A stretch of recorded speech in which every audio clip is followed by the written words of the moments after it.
Atenção! Este vídeo, a exemplo de todos os vídeos postados neste canal, tem proteção autoral, tanto de sua narração quanto de seu conteúdo, não podendo ser utilizado por terceiros sem autorização expressa de seu realizador, produtor e intérprete, radialista Renato Gaúcho. O possível infrator, seja pessoa física ou jurídica, está sujeito à ação ordinária por violação de direitos autorais e terá de responder por danos materiais e morais. Tal garantia está no artigo 5º, inciso 28º, letra B da Constituição, bem como na Lei dos Direitos Autorais 9.610/98, como descrito nos artigos 7º, 22º e 29º. Acrescente-se que a cessão de direitos deste programa se presume onerosa, como indica o artigo 50 da Lei 9.610/98.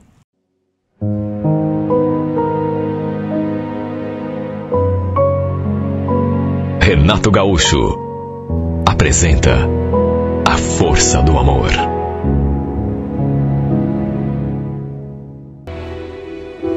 Eu já estava separada fazia 8 anos e desde então não tinha me envolvido com ninguém, mas ninguém mesmo. E olha, não foi falta de pretendente. Vivia recebendo elogios, convites, só que não sei, não estava afim. Talvez até pela decepção que tive no meu casamento. Pensei que ia casar para toda a vida e tive aquela decepção. Na verdade, não estava mais afim porque não confiava mais em ninguém. Achava que todo mundo que se aproximava de mim estava querendo se aproveitar da situação.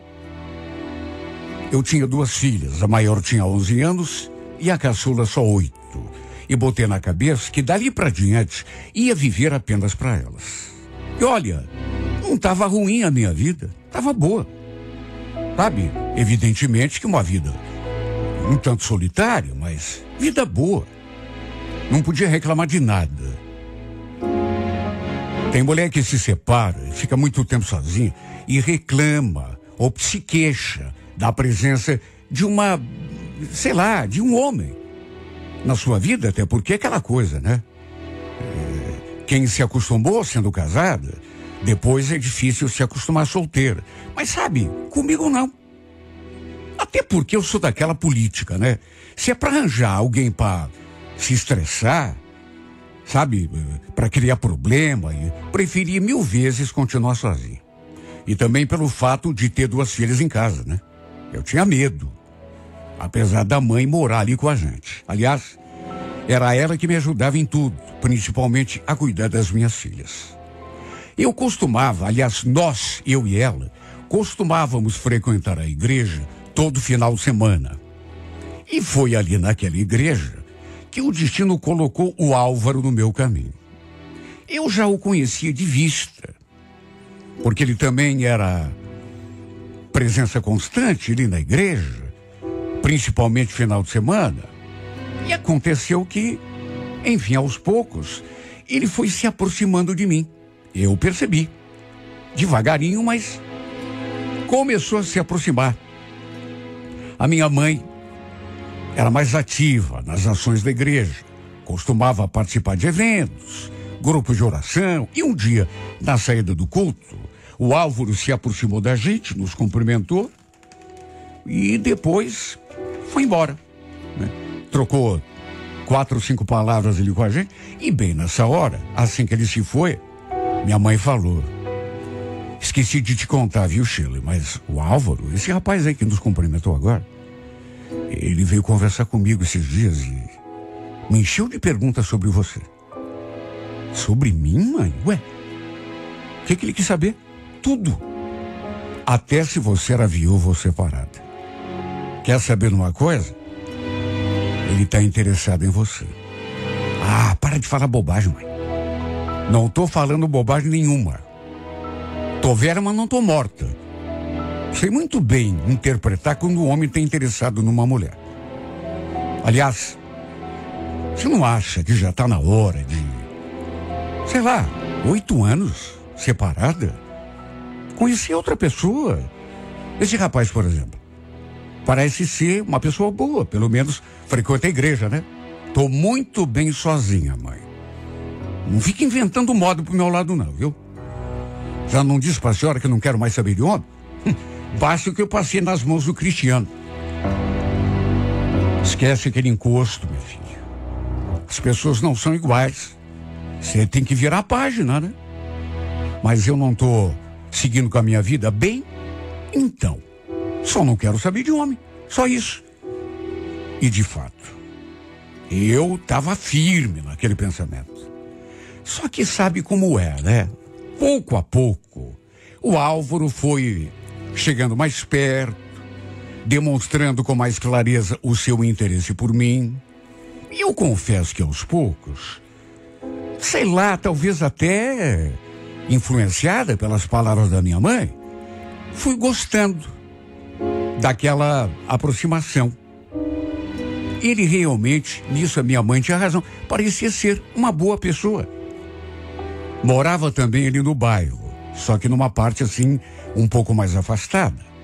E com o tempo, à medida que a gente foi conversando, eu fui sabendo um pouco mais da vida dele. Também era separado, tinha um filho. Só que pelo fato da ex-mulher ter ido embora para o interior, ele pouco tinha contato com esse menino. Via muito raramente. Morava sozinho, trabalhava como porteiro, mas também fazia bicos como mecânico. Isso tudo eu fui sabendo assim, à medida que a gente ia se conhecendo. Um dia ele fez questão de pagar cachorro-quente para todos nós, numa barraquinha que tinha ali perto da igreja. E depois ainda nos acompanhou até o portão de casa. A mãe e as meninas entraram, e eu ainda fiquei ali um pouco mais, conversando com ele. E foi nesse dia que ele falou aquelas coisas todas. Parece que eu tô vendo ele diante de mim, todo sem jeito. Dava para notar que ele estava super nervoso. Nem olhar nos meus olhos ele conseguia. Então, faz tempo que eu queria dizer uma coisa, mas sempre falta coragem na última hora. Acho que a dona Iraci já deve ter comentado com você, né, das minhas intenções.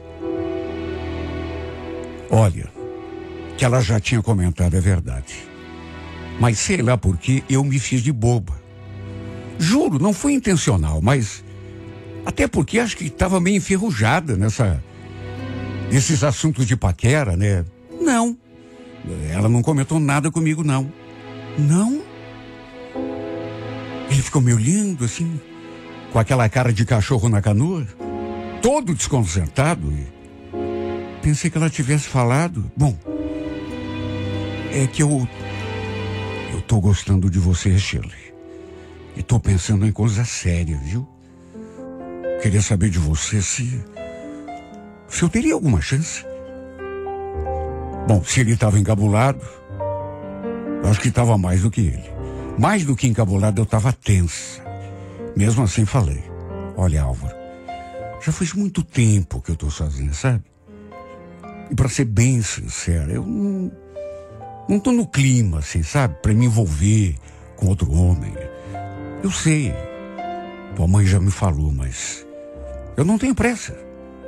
Só queria que você soubesse dos meus sentimentos, só isso. A hora que você se sentir preparada, seja a hora que for, você promete que me avisa? Bom, talvez se você tiver um pouco de paciência, quem sabe, né? Mas olha, não prometo nada. Ele deu um sorrisinho assim meio contido. Aí eu falei que precisava entrar. Ele então, sei lá, se criou mais coragem nessa hora, se aproximou e me deu um beijo. Quer dizer, não dá para dizer que aquilo foi beijo. Encostou seus lábios na minha boca. Foi um selo, um selinho, como se costuma dizer.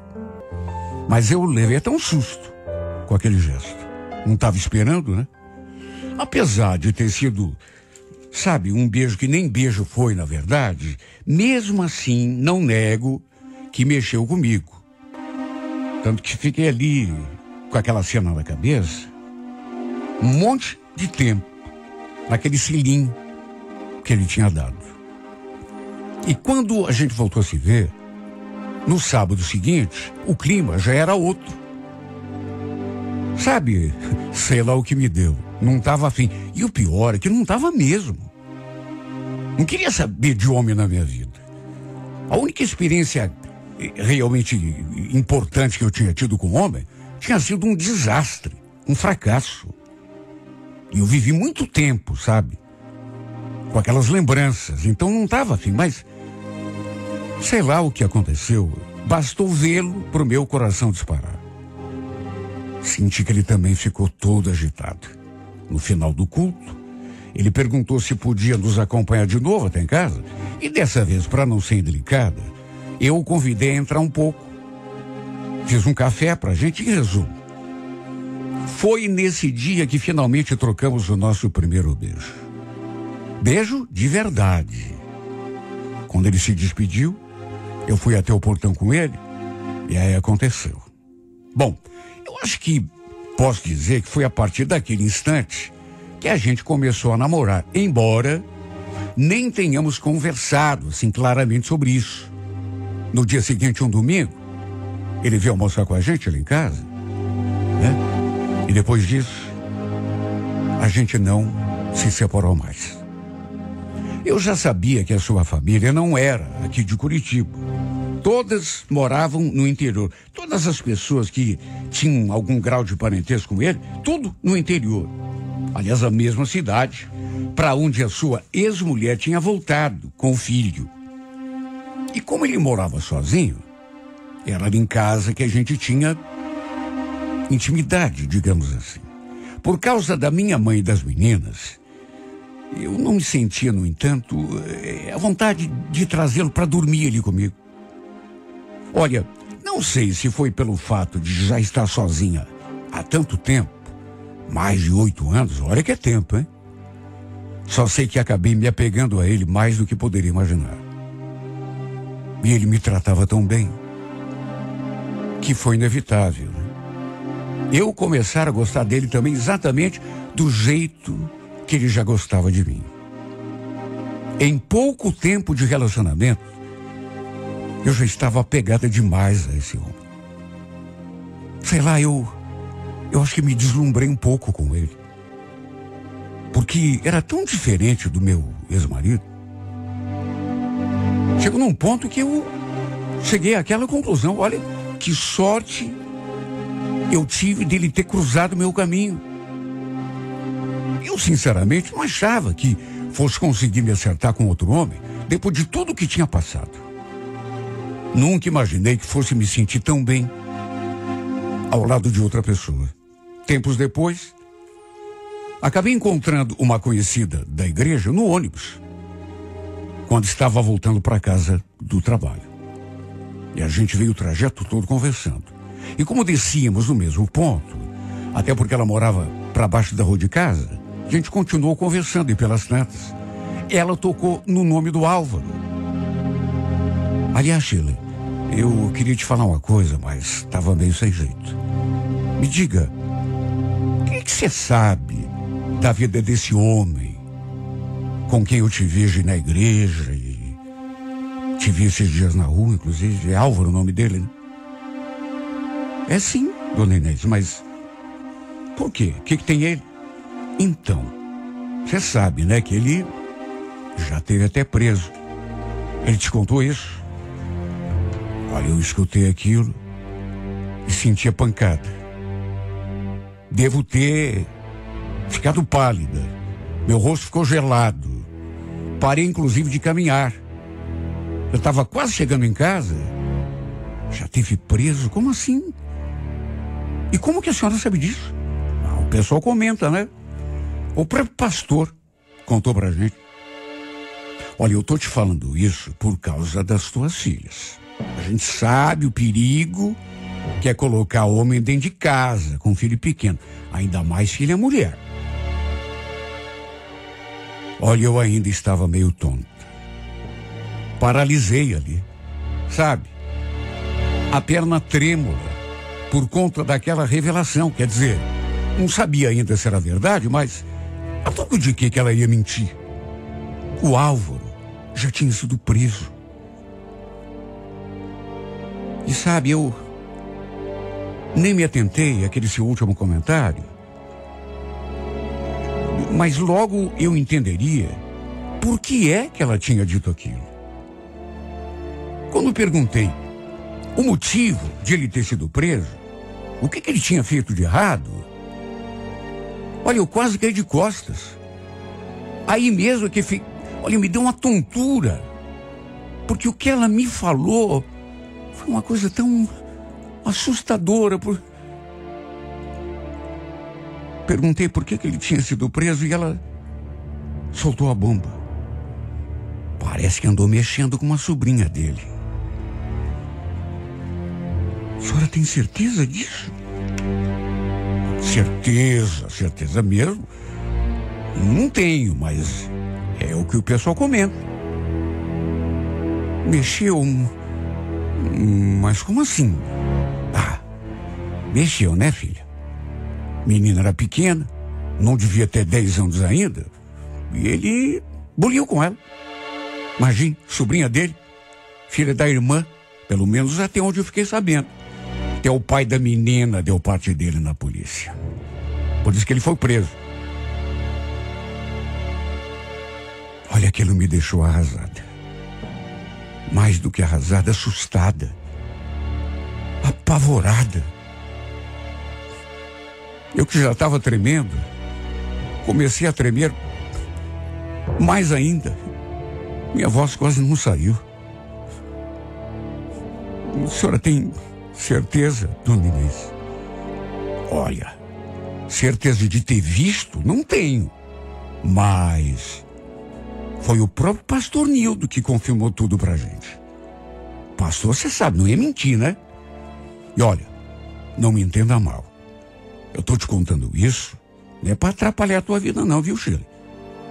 Até porque eu não gosto de ficar me metendo na vida de ninguém, mas eu sei que você tem 2 meninas. E se ele for capaz de fazer o que fez lá com a própria sobrinha, bom, você entendeu, né? Imagine o estado em que eu fiquei por conta disso. Meu Deus, quando que eu podia imaginar? Será que a minha mãe sabia dessa história? Ela era muito próxima do pastor e dos outros membros lá da igreja. Até porque era envolvida com os grupos de apoio. Mas se sabia, por que não tinha me falado?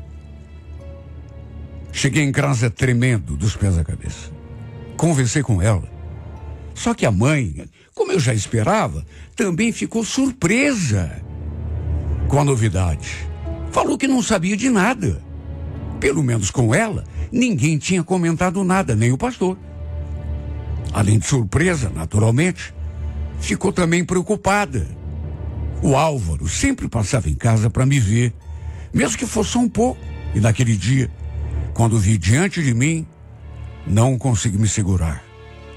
Tava com aquilo na garganta. Sabe, era uma coisa muito grave. Era uma coisa muito séria. Eu não podia deixar para depois. Álvaro, por que você não me falou que já foi preso? Hein? E ele ficou branco. Engoliu em seco. Depois, com a voz bem fraquinha assim, perguntou: ué, como que você sabe disso? Quem foi que te falou? Não importa quem falou, Álvaro. Só quero saber se é verdade. Ele baixou os olhos naquela hora. E olha, não precisava dizer mais nada, viu? Pela reação dele, ficou muito claro que era verdade, né? De repente, me encarou e falou aquilo, como se fosse uma explicação, uma desculpa. Foi na época que eu bebia, Shirley. Eu saí do meu normal, quando estava com álcool na cabeça, Mas hoje, eu não bebo mais. Você sabe disso. Tá, mas o que foi que você fez para ser preso? Cometi um erro. Foi isso, mas já paguei. Que erro, Álvaro? O que você fez para parar na cadeia? Me diga. Shirley, eu já falei, eram outros tempos, eu ficava fora de mim quando bebia, não sabia direito o que estava fazendo. É verdade que você mexeu com a tua sobrinha? Fala, Álvaro. Foi por causa disso que você foi preso?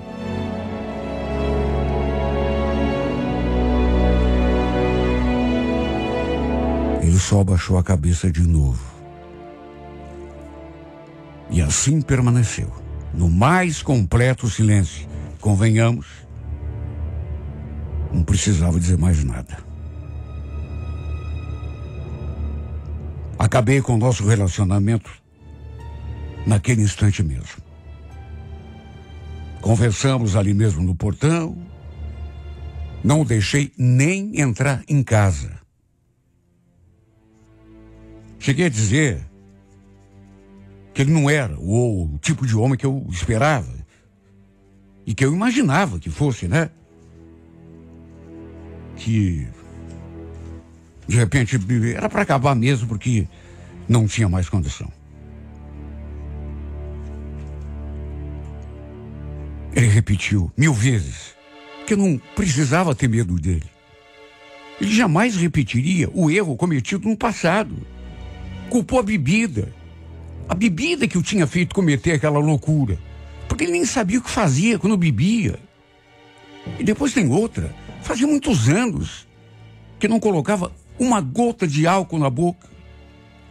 Olha, Deus é testemunha que eu também estava sofrendo o tempo todo. Eu não queria terminar com ele. Estava gostando dele de verdade. Mas sabe quando te apresenta um argumento que você não consegue responder? Não tinha como.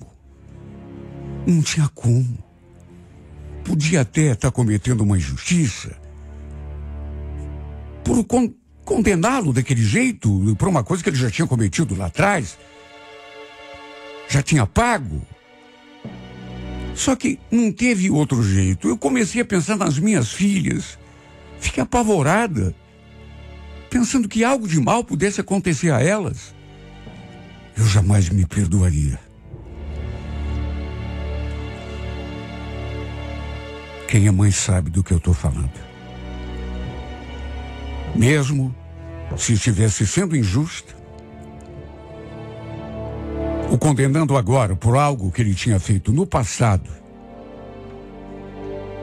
preferi me afastar. Mesmo estando apaixonado por ele. Alguém pode pensar que eu virei as costas para a minha felicidade, mas preferi isso do que submeter minhas filhas a qualquer perigo, qualquer risco.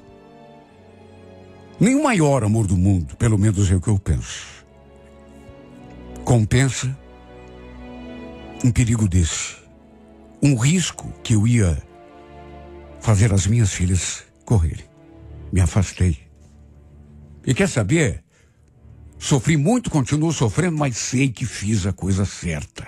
Isso é que me consola. Sei que fiz o que deveria ter feito, que qualquer mãe que se deu respeito faria no meu lugar. Achei melhor me afastar quando tudo ainda estava só no começo, do que deixar aquela situação se arrastando a ponto de eu não ter mais força de dizer não. E quer saber? Talvez um dia eu me arrependa. Talvez. Acho que não, mas quem sabe? Mas pelas minhas filhas, olha, eu sou como uma leoa. Vivo e morro por elas. Posso estar sofrendo. O coração partido. Mas sabe, minhas filhas são a minha maior riqueza. E se antes de conhecer o Álvaro, já tinha ficado 8 anos sozinha. 8 anos. Por amor às minhas filhas, pela segurança dela, não me custa nada ficar sozinha de novo. Mesmo que dessa vez seja pro resto da minha vida.